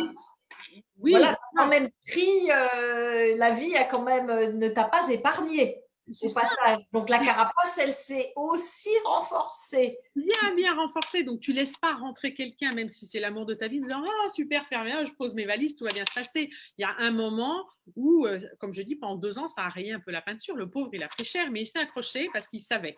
Voilà, il m'a dit je t'ai laissé partir. Voilà, je t'ai laissé partir une première fois, pas une deuxième fois. Donc voilà, il a été vraiment super patient et ça tient à lui le fait qu'on soit au bout de 6 ans aussi épanouis l'un et l'autre parce qu'il a tenu le choc, parce que le choc, hein, je dis bien, parce que j'étais quand même voilà, ça a été compliqué, mais voilà, c'était pas une histoire d'amour. La problématique n'était pas les sentiments, la problématique a été de se recaler parce qu'il s'était passé 20 ans. Il m'a rencontré à 2 ans, il me revoit à 46. Là, 30 ans, oui, 30 ans plus tard, forcément, chacun, vous avez évolué de votre côté et vous n'êtes plus les mêmes personnes, mais il y avait ce cœur, ces fondamentaux qui étaient là. Et ça, quand on a cet amour profond, en tout cas, c'est clair que quand on est capable d'évoluer chacun l'autre et d'avoir une communication, normalement, les choses vont plutôt positivement. Alors, il y a aussi un événement important dans ta vie que tu découvres en 2018, 2 ans après le lancement de ta société, en fait, hein, et quelques mois avant ton mariage avec Alain, c'est ça? Est-ce que tu peux nous en parler? Parce que c'est quand même un événement important dans ta vie qui traduit aussi certainement toute cette vie de réussite, de haut et de bas, de qui tu es en fait. C'est ça. Écoute, mon cher étant de me demander en mariage au mois de mai, donc avec la bague et tout va bien, tu sais. Et au mois d'août, je fais comme beaucoup de femmes le font, et mesdames, il faut le faire, la mammographie de contrôle. Et la mammographie de contrôle me dit, ben voilà, il y a un petit truc sur le sein gauche, donc il faut faire une biopsie. Et puis on fait une biopsie, et puis 8 jours après, on a les résultats, et en effet, c'est cancéreux. Donc, c'est pas… Alors, à l'origine, c'est pas quelque chose de violent parce que apparemment, en 2 ans, ça s'est installé en 2 ans. Donc, c'est pas un truc qui était là il y a 2 ans. Donc, ça s'est installé. C'est pas virulent, mais c'est là. Donc, entre le 29 août où tu fais ta mammographie et le 26 septembre où je suis opérée, hein, donc c'est assez rapide en fait. C'est plutôt, on est hyper bien pris en charge en France et on peut râler comme on veut en France. On a quand même un système de santé qui est extraordinaire. Et donc, écoute, je suis opérée. On m'enlève mes 2 tumeurs sur le sein gauche. On vérifie qu'il n'y a pas de métastase, il n'y a rien. Donc, sur les ganglions, enfin, je passe les détails. Et donc, après, on est suspendu à quel traitement on va avoir après ces tumeurs enlevées. Donc, je suis opérée un mercredi matin à 7h. À 18h, je sors. Puis le lundi matin, je suis au bureau. Hein, oui, papa, pourquoi alors, ça va bien. Mais voyons, c'est juste. Mais je pense que je ne prends pas conscience, encore une fois, que c'est grave. Il y a 2 ans. Et c'est il y a 2 ans. C'est récent. C'est très récent. Donc, c'est quand même intéressant parce que quelque part… Tu sais, tu es embarqué vraiment dans ces cas-là. Tu es attrapé, tu as ta mammographie, tu as ton… Oui, ça va vite. Ça va super vite. Je pense que celui qui prend le plus cher, c'est mon conjoint parce que le pauvre, il est là et il a tout le temps été là du début à la fin. Il est venu m'emmener tout le temps partout. Et c'est vrai que ce moment-là est déterminant. C'est je ne prends pas tout à fait conscience que c'est grave. Je ne le prends pas tout de suite, je le prends plus tard. Et par contre, je prends conscience que l'homme qui m'accompagne, j'ai lâché la carapace ce jour-là parce que je sais que, voilà, je sais qu'il est là. Il est là. Voilà. Et ça… ça a été un tournant pour moi dans ma vie de femme, en me disant là, je peux vraiment m'appuyer sur lui, c'est le pilier qui me manquait, le phare dans la tempête, quoi. Donc, et ça m'a fait prendre conscience de ça, première chose, tu vois. Mais Ça, c'est génial parce qu'en fait, ça t'a permis de lever tes barrières de protection et d'ouvrir ton cœur, en tout cas à l'homme que tu as toujours aimé, mais du coup, ça t'a permis en tout cas de l'ouvrir encore plus et ça, c'est chouette. Voilà, et de ramener, tu vois, une espèce d'arrêter de combattre, de me dire non, mais je suis forte, machin. J'ai un peu lâché là les armes côté perso, tu vois, me dire bon, c'est bon, il est là, il sera toujours là, il m'a toujours accompagné, il a. Bon, donc là, le traitement derrière, j'ai eu une chance de dingue parce que j'ai eu que de la radiothérapie. On est au mois d'octobre et on attend de savoir si j'ai de la chimio ou de la radio. De la chimio, bah, je me marie au mois de juin, je laisse tomber le mariage pour le coup parce que j'aurais perdu sans doute mes cheveux et compagnie, mais j'ai de la chance. Ce n'est que de la radiothérapie et pour le coup, je dis bien que parce que oui, c'est fatigant, c'est tous les jours, c'est pendant 6 semaines, faut y aller, ça dure 30 jours. Voilà, c'est une organisation. On essayait de prendre les créneaux. Je dis on essayait de prendre les créneaux de 8 heures. Donc, mon chéri m'amenait tous les matins à Saint-Cloud, à Marie Curie, pour faire ma radiothérapie. Effectivement, il a été très présent. Le seul homme qui était là, qui m'amenait. J'étais tellement fière d'avoir mon homme qui m'amenait tout le temps parce que les femmes étaient beaucoup seules. Et je dis, bah, moi, j'ai de la chance. Franchement, il était tout le temps là. Et ça, c'est. Tu l'as bien mérité. Je ne sais pas. Mais en tout cas, voilà, il a été. Bon, c'est quelqu'un d'extrêmement généreux. Il faut qu'il fasse attention lui aussi à sa santé. Je l'ai à l'œil. Et en tout cas, ça a été. Mais je ne me suis pas arrêtée de travailler, tu vois.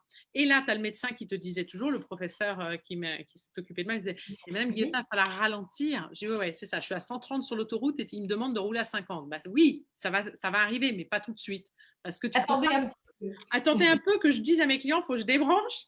Mais tu sais, bon, voilà, tu continues. Et j'ai continué quand même très, très fort jusqu'à là, au mois de septembre, où j'ai un peu calmé le jeu parce que la vie a fait que j'ai moins rentré clients pour l'instant. Bon, là, c'est reparti, mais bon, je vais essayer de faire attention.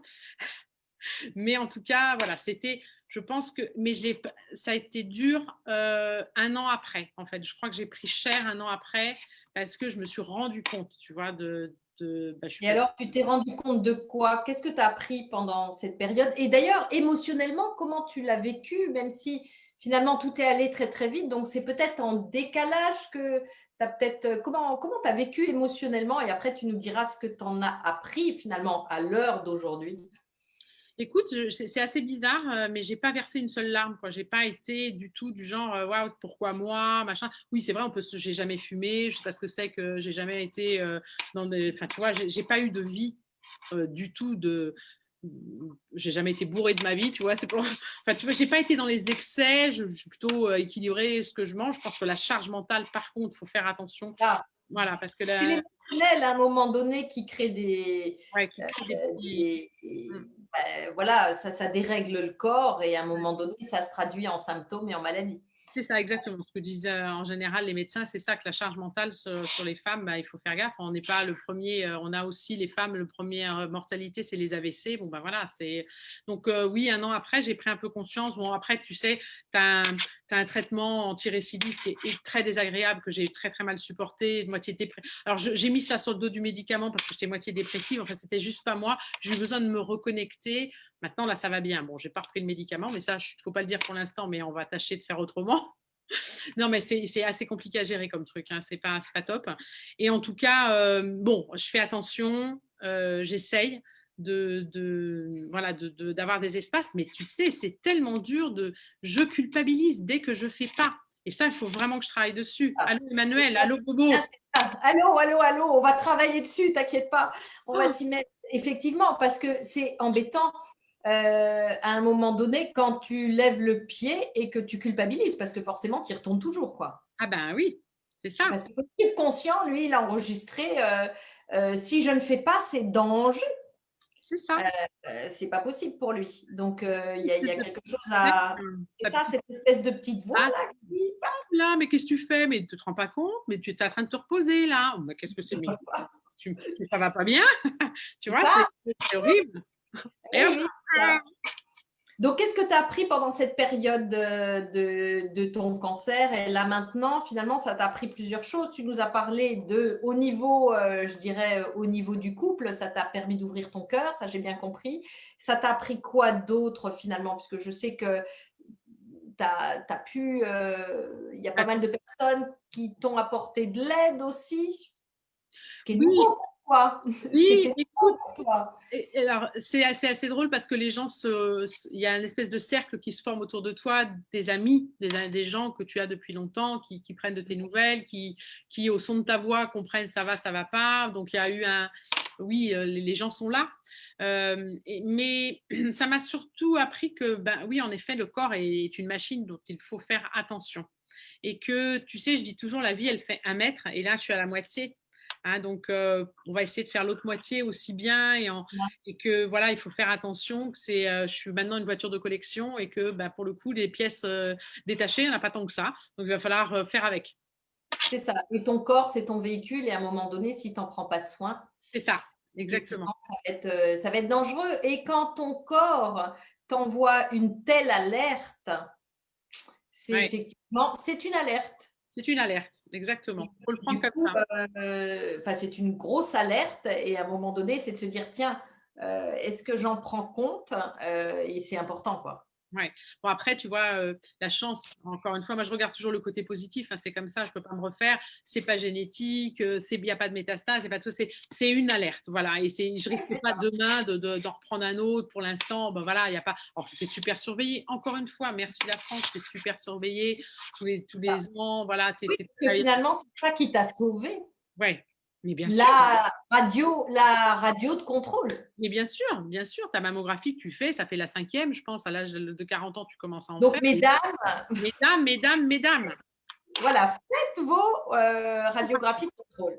voilà, ils C'est sont beaucoup moins important. traumatisants qu'il y a 10 ans en plus maintenant, mais il faut les faire parce que oui, ça arrive, pas qu'aux autres. Alors, ce que j'ai envie de te poser comme question aujourd'hui, pour être pleinement heureuse et dans cet équilibre, que penses-tu que tu as encore besoin à travailler et à renforcer?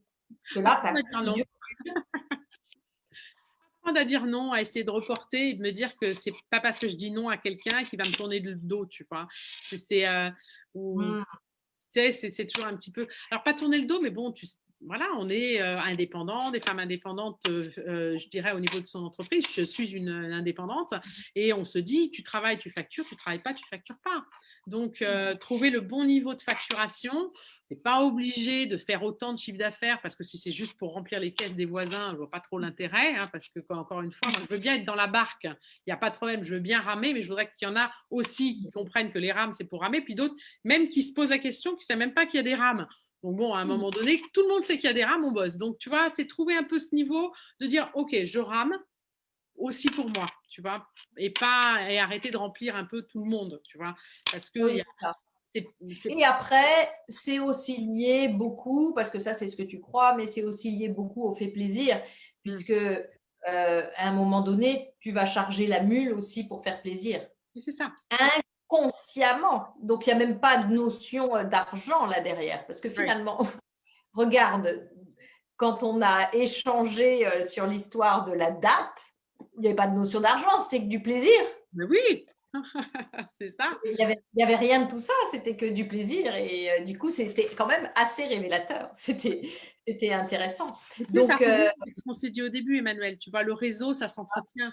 Je veux dire, voilà, c'est aussi de donner d'abord et puis de donner juste sans avoir dans l'idée que tu vas recevoir ou que tu vas facturer quelque chose. C'est ça aussi, tu vois. Et j'accompagne des clients où je ne facture pas aussi parce que la difficulté est là, parce que bah, c'est important de les accompagner maintenant. Et tu sais de toute façon qu'ils te rendront l'appareil à un moment donné.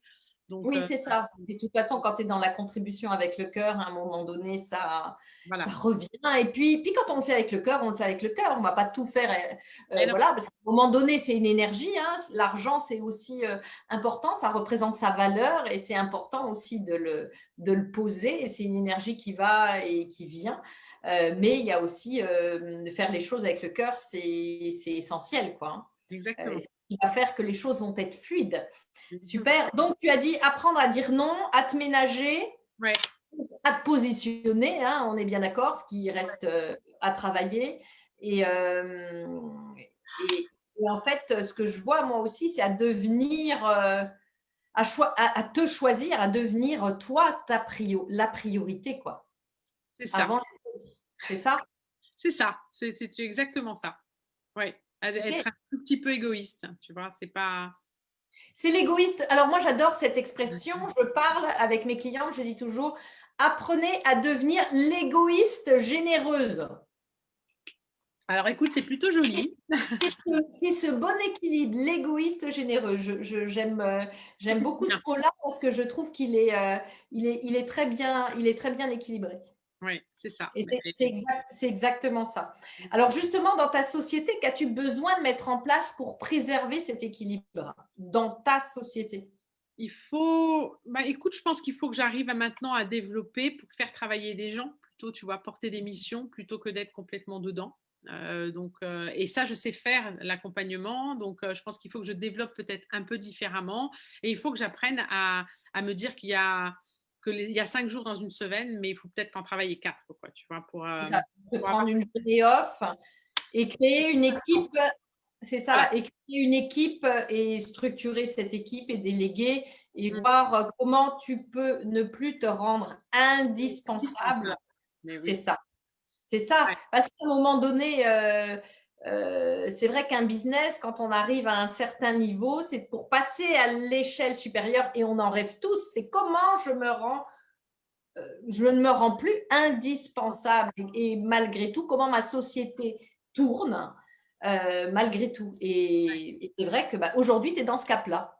C'est ça. Il faut passer le cap 2021, tu vois, ça va être C'est ça, l'année. 2021, Vision, je vais essayer de me voir au 31 décembre 2021. Je vais c'est ce qu'on se m'imaginer, disait, voilà, comment je serai. Voilà, c'est ça, comment tu seras en train de fêter les victoires. c'est ça. On va essayer en tout cas. Exactement. Comment s'est passé le premier confinement pour toi et finalement aujourd'hui, comment ça se passe pour ta société comment, en tant que femme chef d'entreprise, on sait qu'aujourd'hui, on vit une période qui est complètement volatile, ambiguë, très complexe, hein, ou avec un monde complètement d'incertitude. Donc, c'est hyper déstabilisant, en fait, quand on n'est pas câblé pour en tout cas, bah, gérer ces incertitudes, on peut vite tomber dans les peurs, finalement, ou même dans le surmenage aussi, hein, parce que ça peut être dans les peurs, mais ça peut être aussi à l'inverse où on a moins de travail ou alors on en a carrément beaucoup plus et ça devient compliqué à gérer. Donc, toi, comment ça s'est passé pour toi et comment tu as réagi en tant que chef d'entreprise et comment tu réagis? Parce que la crise, on n'est que dans le début. Oui, c'est ça. Bah, alors après, moi, tu sais, j'ai la chance d'être dans un métier où, franchement, les ressources humaines, pendant le confinement, on a été quand même le premier très sollicité entre l'activité partielle, accompagner les managers à distance, tout ça. Donc moi, comme au mois de mars, quand c'est arrivé, j'étais dans mes clients, j'en avais tous les jours. J'étais plein sur les 5 jours. Donc j'ai accompagné de façon très forte, alors par contre, une sollicitation assez importante. Et un peu une désorganisation de leur part parce que quand on a c'est le lundi mardi, les autres c'est le jeudi vendredi et celui du milieu le mercredi, bah là c'est devenu tous les jours, si tu veux, c'était open bar, hein, bonjour hotline RH. Donc ouais, ça a été un moment très très très fort au niveau du boulot. Alors j'ai eu la chance vraiment, alors, je suis pas sûre que ma fille elle trouve que c'est de la chance, mais ma grande fille qui était en Erasmus, la pauvre, à Ottawa, a été rapatriée au bout de 3 mois. Et quand elle est revenue, je lui ai dit, bah, écoute, va chercher une convention de stage à ton université en RH. Et elle m'a accompagnée, heureusement. Et on a été… Ouais, heureusement, j'ai pris une stagiaire. Et bon, bah, pour elle, c'est super parce qu'elle est en RH aussi. Donc, c'était chouette. Mais heureusement qu'elle était là. On a eu, franchement, ça a été une grosse expérience. Enfin, moi, tu sais, j'ai eu des problèmes de sommeil parce que vraiment, c'était très intense. Alors, ce n'était pas la peur de ne pas avoir de travail, c'était surtout la peur de pouvoir tout gérer en termes de travail. C'était plutôt ça. Donc, voilà, tu sors fin juin exsangue un peu, si tu veux. Donc, juillet, août, on a essayé de ralentir un peu le mouvement. Septembre, on a repris doucement mais sûrement. Et puis le deuxième confinement, bah, écoute, là, j'ai repris une activité assez forte aussi. Et malheureusement, je dis malheureusement, je pense que je vais avoir pas mal de missions qui vont se déclencher autour du plan social. Et moi, je déteste faire ça. C'est pas mon truc. Moi, je suis une DRH de développement. Alors, bon, voilà. Donc là, je suis sur une mission où il y a un plan social. Je m'en occupe pas, mais il faut que je m'occupe à côté de toute la data et des données. Et je sens qu'en termes d'humain, il y a vraiment besoin d'avoir quelqu'un. Donc, ça tombe bien. Ça va être une mission où je vais être là en soutien de la direction, mais des collaborateurs pour pas qu'il y ait de casse. Donc, ça va aller.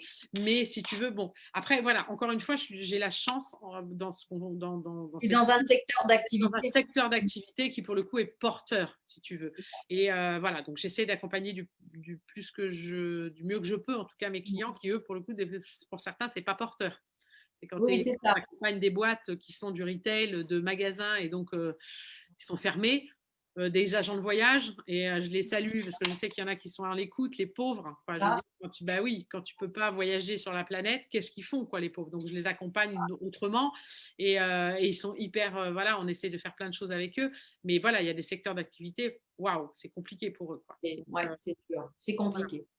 J'essaie de trouver des trésors de développement pour eux, pour essayer de les maintenir, de leur dire que ça va aller, qu'on va rebondir à un moment donné, mais voilà, quoi. Et se réinventer, en tout cas, on n'a pas le choix. Et c'est quand on est justement, qu'on arrive à garder cet optimisme, qu'on peut se réinventer et ou prendre, en tout cas, les bonnes décisions qui s'imposent par rapport à sa société. Parfois, ça peut être de fermer, parfois, ça peut être de rajouter quelques branches d'activité à sa société. Voilà, ça peut être très varié. Il y a plein de pistes, mais en tout cas, il est nécessaire d'avoir la tête froide et de ne pas être dans une charge mentale, physique, émotionnelle. Et Dieu sait que c'est compliqué parce qu'à un moment donné, quand ça nous tombe sur le coin de la tête, ça demande un vrai travail pour gérer ses émotions et récupérer, je dirais, la partie de son cerveau la plus intelligente qui ne fonctionne malheureusement ou heureusement, mais que quand on est dans le calme. Oui. Mais tu vois, nous, malgré le fait que chez Essentiel RH, on est extrêmement pris, ça ne nous a pas empêché de développer une autre filiale qui s'appelle Essentiel Events, qui accompagne les entreprises pour faire leurs conventions en digital. Donc, on a accompagné un groupement d'agents de voyage qui doit partir tous les ans en convention, qui malheureusement n'a pas pu partir. Donc, on a fait ça avec Muriel d'ailleurs. Oui, j'ai vu Muriel, effectivement, l'événement auquel tu as participé. Donc, génial. Voilà, donc nous, Essentiel, on est toute la partie support des intervenants, de technique, des vidéos, du son, du plateau. Et on l'a refait ça la semaine dernière. C'est pour ça que la semaine était chargée. On a fait le salon des maires qui ne pouvait pas avoir lieu non plus, hein, les maires. Voilà, donc on a fait l'événement en digital pendant 4 jours. Donc, tu vois, on a créé quand même, malgré le fait qu'en RH, on a été sollicité, on se dit, tiens, c'est une opportunité, pourquoi pas. Donc, je dis on parce que mon cher et tendre et toute la partie technique, le régisseur des plateaux, vidéo et tout ça. Donc, on a créé une filiale, tu vois, malgré tout. Donc, tu vois, c'est aussi de se dire, c'est une opportunité, tu ne sais pas obligatoirement, mais voilà, c'est ça. 60, c'est un peu lié, on fait et puis on y va, quoi. Puis, c'est ça, et on voit ce que ça donne. En tout cas, ce que je retiens dans ce que tu dis, c'est cette ouverture et cette agilité. Ah oui, ça c'est sûr. C'est vraiment ça, quoi. Et à un moment donné, se réinventer, c'est être dans cet état d'esprit. Alors, quand c'est compliqué, c'est pas simple, mais justement, c'est un travail neuronal qui fait qu'à un moment donné, on va pouvoir ouvrir ses chakras. Et c'est le cas de le dire, hein, et être open. Alors que quand on est stressé, mais en fait, on capte rien, quoi, en fait. Il y a un truc, tu vois, que je voudrais rajouter par rapport à ça, et notamment pour les femmes. Moi qui fais beaucoup de recrutement depuis 30 ans, une femme qui va chercher du travail, va regarder une annonce pour un emploi. Si elle ne coche pas 10 cases sur les compétences, elle ne postule pas. Un homme, il coche 3 cases, il postule. Voilà, je pense qu'à un moment donné, les femmes, il faut qu'on baisse notre niveau. Parce que quand on a coché 8 cases sur 10, mesdames, ça veut dire qu'on a déjà une marche sur le job d'après. Et donc, voilà, on ne s'autorise pas de dire non, mais attends, c'est bon, quoi. Et moi, j'essaye au maximum, j'ai cette capacité de me dire ok, ça va, je ne viens pas du digital, des plateaux, je ne suis pas Claire Chazal, so what? Allez, on s'autorise à faire. On verra bien. personne, la foudre va pas me tomber dessus, quoi, à un moment donné. Alors oui, on se dit, oh, ça va rayer, machin. Mais je pense que il y a plein de fois, moi, je prends des missions, là, la mission que j'ai prise, j'ai jamais fait ça de A à Z. Mais c'est pas Bien grave. sûr. Et tu as raison, en tout cas, c'est super que tu notes ce point-là parce que la femme a vraiment besoin de travailler son autorisation. Et ça vient aussi de notre histoire, de Oui, l'inconscient collectif, du oui, transgénérationnel, où la oui, femme n'a pas été mise en avant, etc. Mais enfin, ce n'est pas une raison pour quelque part voilà, oui. ne pas travailler sur soi pour effectivement s'autoriser à faire les choses. Et ça, c'est important. C'est tout un changement de mindset. Et C'est ça. plus on va le faire, en tout cas, c'est-à-dire se dépasser, même si au départ, la première petite action est difficile, ben, finalement, en fait, voilà, le cerveau va s'habituer à sortir de sa zone de confort. Hein. C'est une sortie de zone de confort. Et après, de là va naître la fierté, va naître la confiance en soi, la valorisation de soi, et les choses vont. Et puis après, bah voilà, hein, petit à petit, Les on petits ruisseaux font les grandes rivières. Voilà, c'est ça, des petits pas. On n'a jamais appris à marcher avec des grands pas. Les enfants font des petits pas, ben, nous aussi. Et après, moi, je dis une chose, et ça, je le dis depuis pas mal de temps, c'est rien n'est grave. C'est pas grave. La seule chose qui est grave, c'est la maladie parce qu'on ne la choisit pas et la perte d'un être cher. Je dis toujours ça. Ça, c'est grave et ça, c'est compliqué. Le reste, franchement, Et voilà. quelque part, c'est grâce à ces erreurs Mais bien que, sûr. en fait, on progresse. Et ça, faut toujours se le dire qu'en fait, finalement, merci de voir ces erreurs comme des expériences. Et moi, je me mets vraiment toujours à chaque fois ce mot expérience. En fait, ce qui fait que je baisse la pression. Ok, c'était pas parfait. Bah, c'était une expérience. Demain, ok, qu'est-ce que j'apprends et du coup, qu'est-ce que j'améliore? Et c'est ok, je suis pas parfaite. Et ça, c'est vraiment quelque chose, moi, que j'ai vraiment travaillé parce que je me mettais une pression dingue. Et même si j'ai toujours foncé comme toi, hein, c'est-à-dire je sautais à pieds joints, mais alors avec une pression et, de folie. Mais par contre, j'ai toujours fait. Mais voilà, c'est vraiment quelque chose qui est important Ouais. à relativiser et puis de se dire, bon, bah, c'est une expérience et puis bah, on apprend de ces expériences. Il n'y a pas Mais de c'est tonne. aussi dans cet inconscient collectif français, dans notre culture, hein, qui n'est pas par exemple une culture américaine, où quelque part on laisse peu, ben, on voit bien en entreprise, hein, c'est tout de suite la punition, quoi. Ça vient de notre éducation aussi, hein, qu'on retrouve en entreprise. On laisse peu la place à L'erreur. se tromper, à l'erreur. On le voit dans l'éducation, on le voit dans la famille, on le voit dans l'entreprise, ça se répercute partout en fait. Donc c'est vraiment un changement de mindset Oui. à développer. Puis on se voit aussi, nous, avec nos enfants, quand on est énervé, comment on peut réagir aussi. Hein, les vieux schémas reviennent vite au galop. Oui, c'est ça, exactement. On essaie Et de pas reproduire ces schémas. Moi, je me suis un peu battue avec ça sur certaines choses, mais en effet, tu as raison sur toute l'éducation, l'école, tout ça. On pointe toujours sur les choses négatives, jamais sur ce qui va bien d'abord. Enfin, et que pas du tout aux États-Unis, enfin les organisations un peu plus anglo-saxonnes, pas du tout. Le droit à l'erreur, c'est quelque chose d'intéressant. Nous, on aime avoir des CV lisses, donc 75% des CV sont pipeaux. C'est du pipeau parce on pense que c'est lisse. Mais non, il faut marquer que, voilà, à un moment donné, on s'est planté parce qu'on a appris et on a rebondi. Hein, et c'est c'est comme grâce tu à dis, ça, finalement, on crée sa personnalité. exactement. Et après, les gens, ils te disent, ah ben toi, tu as de la chance. Mais non, j'ai pas de la chance. Je veux dire, je marche pas de pied de gauche tous les matins dedans. Mais c'est de se dire que oui, il y a un train qui passe, je le prends pas, on a le choix. Bon, ben non, c'est pas le moment, donc je fais le choix de pas le faire. Et puis, des fois, je me dis, bah, hop, je me jette dedans, on verra bien. Ah, il va pas au même endroit, pas grave. Enfin, je veux dire, tu vois, bon, après, c'est plus facile à dire qu'à faire, mais je pense que, en effet, le mindset, il est extrêmement important. Et les mesdames, s'il vous plaît, quoi, s'il vous plaît, osez. Osez et libérez-vous de toutes ces croyances limitantes. Alors, Oui, c'est juste ça. une dernière question. De quoi rêves-tu pour ta vie et ton entreprise? En fait, quelle trace finalement tu as envie de laisser derrière toi dans ce monde?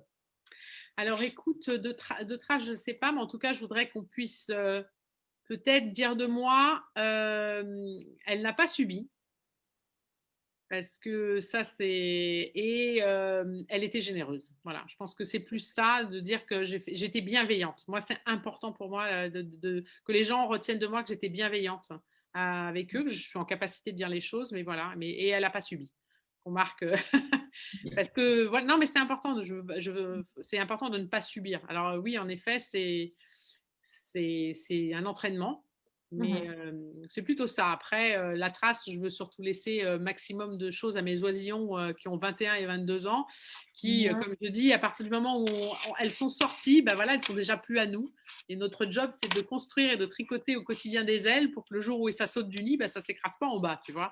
Ouais, Donc c'est voilà, ça. donc j'espère que les oisillons en tout cas, ça a l'air bien parti pour l'instant, ça virevolte autour du nid, mais un jour, ça va. Un jour, hop, Oh, elles, elles sont bien parties oui, oui, oui, pour oh, bah s'entraîner. écoute. Et puis, elles auront aussi besoin de faire leur chemin. Et en prenant leurs propres responsabilités, elles auront besoin aussi, comme tout le monde, de se planter pour avancer et apprendre. Ça, c'est certain. Et c'est vrai qu'en tant que parent, c'est difficile parce qu'on les voit en train parfois, Ouais. mais quelque part, il faut, voilà. Aussi qu'ils apprennent à se prendre des petits murets pour que quand les murs arrivent à l'adulte, ils se disent ouais, c'est bon, allez, je vais le passer, quoi.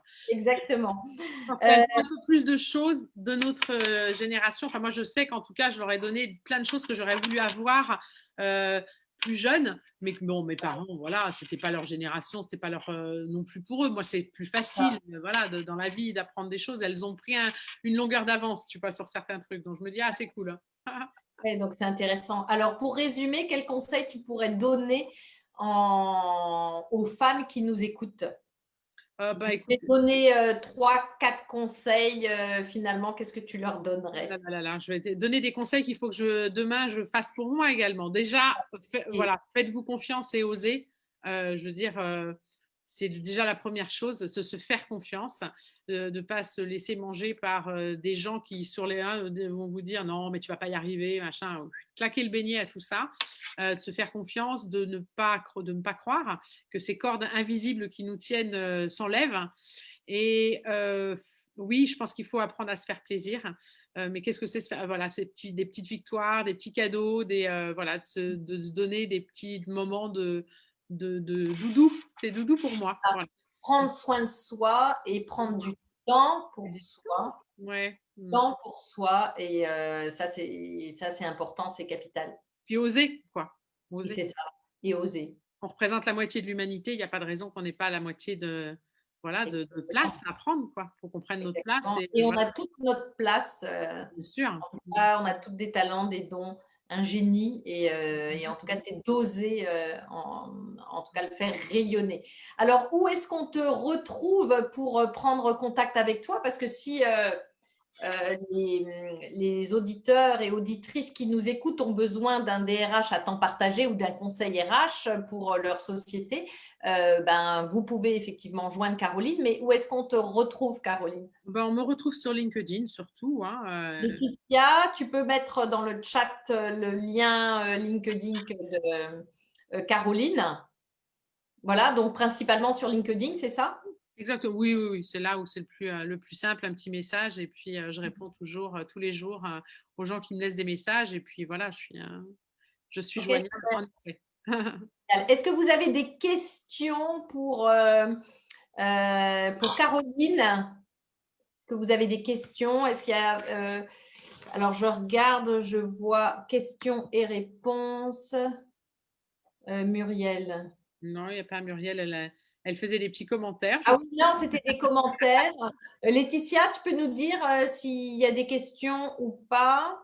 Je transmettrai le lien de Caroline dans notre mail de remerciement. Bon, bah, ok. Très bien. Il n'y a pas eu de questions. C'est que tout a été clair et limpide. En tout cas, je voulais te remercier. Je te remercie vivement pour t'être prêté au jeu de confidence et de nous livrer vraiment ton parcours avec autant d'authenticité, de joie, d'humilité, de vulnérabilité dans tes forces et autant dans ta vulnérabilité. C'est chouette parce que vraiment, ça permet de voir effectivement les hauts, les bas, les apprentissages. Et puis aussi, je suis sûre qu'il y a plein de personnes qui se reconnaissent dans ton parcours et c'est intéressant, en tout cas, de voir concrètement comment tu as pu dépasser certaines choses. Et ce n'est pas simple, mais finalement de faire cet exercice, comment ça a été pour toi? Bon, moi, ça a été parce que, comme je t'ai dit tout à l'heure, hein, moi, je suis dans la rencontre. Alors, voilà, C'est quelque chose, je dis toujours, moi, j'ai pas de porte de derrière. Je suis pas une valise avec un double fond. Je suis très spontanée, je suis transparente et dans ma vie pro comme dans ma vie perso. Donc, c'est agréable. Alors, c'est pas. ouais. Ouais, après, il faut parler de soi, mais tu mets en confiance et on se voit que toutes les deux. Alors, voilà, j'espère. C'est ça, on ne voit pas les autres, donc tout va Ouais, bien. on voit pas les autres, donc on a l'impression qu'on fait un petit pia-pia de filles, tu vois. Donc, moi, ça va. Non, c'était super. Et puis, encore une fois, on a préparé un petit peu en amont pour quand on s'est rencontrés. Et tu as fait naître chez moi tellement déjà de questionnements et tellement de choses que oui, merci encore de cette rencontre parce que tu dis que tu as fait une belle rencontre. Et moi donc, tu vois, tu es une belle rencontre du mois de novembre. Donc, même si on est au mois de décembre, c'était au mois de novembre. Donc, tu seras une de mes belles rencontres de cette année. Et nous allons démarrer notre chemin en début d'année ensemble parce que voilà, je vais avoir besoin d'accompagnement. Et ça sera un vrai plaisir, en tout cas, ça sera vraiment un vrai plaisir de t'accompagner à dépasser ces étapes-là pour une vie et puis une entreprise encore plus extraordinaire et surtout, comme je le dis toujours, dans une performance zen. Parce Oui. que la zénitude et la performance, on croit que c'est deux choses qu'on ne peut pas concilier, mais c'est complètement conciliable. En tout cas, ça s'apprend.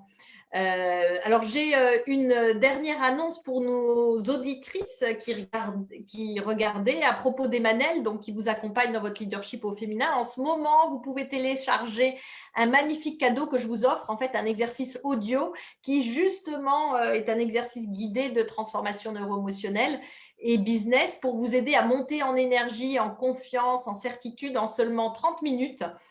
Quels que soient les challenges et les défis que vous rencontrez. Donc, allez-y à fond, profitez-en. Il est sur les réseaux sociaux et Laetitia, tu peux leur mettre le lien pour le télécharger. Mettez-y de la valeur parce que c'est vraiment hyper puissant. Voilà. Et puis aussi, j'ai par rapport à cette période de confinement, où des femmes sont en difficulté et en difficulté aussi financière, eh bien, dans mon envie de contribution, j'ai lancé un nouveau programme. Donc, c'est un nouveau programme spécial Covid, très abordable, tout doux pour la période, qui permet en fait en 3 mois aux femmes chefs d'entreprise, qui s'appelle Femmes d'affaires alignées, de se réinventer, de débloquer toutes les résistances et de se réaligner, de se transformer pour assumer enfin son génie et sa puissance. Et malgré, je dirais, les circonstances difficiles, eh bien, de prendre les rênes dans son entreprise ou dans autre chose, mais en tout cas de continuer à avancer et à transformer ce qui se passe. Et Laetitia, tu peux mettre aussi le lien dans le chat. Donc, et si vous avez envie d'échanger avec moi, ça sera un véritable plaisir et vous pouvez prendre rendez-vous sur mon site internet pour qu'on puisse discuter de votre situation. Notre prochaine émission a lieu le 16 décembre à 20h.